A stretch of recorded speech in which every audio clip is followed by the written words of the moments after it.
Ramogi jakom mar ODM John Mbadi koro seyo moko kuom weche mane owachi kod jatend piny William Ruto ewi tiyo gi ligangla mano miye marito piny e kedo kod jokma kwedo chenro mage.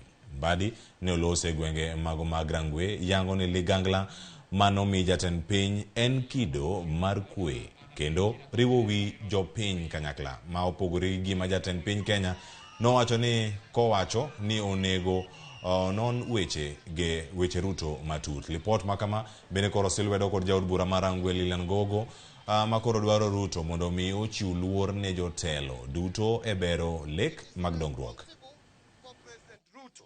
To talk the way he spoke. President Ruto must know that presidency is the symbol of national unity. It's the symbol of the national unity. He must give respect to that position. And he must respect people.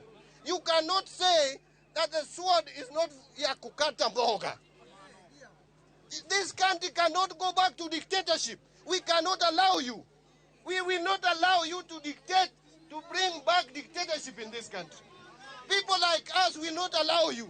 And there is nothing you can do to us, Ruto. You can't jail all of us. You cannot take all of us to jail.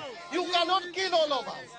And let me tell you, any leader elected by people or voted by people into office, even if you rig the election, can never, once you hear a leader talking like Ruto is talking, a leader talking of dictatorship, a leader talking of killing people, a leader talking of harassing his people, the people he rules. I sympathized with you and I also empathized with your position as a national leader.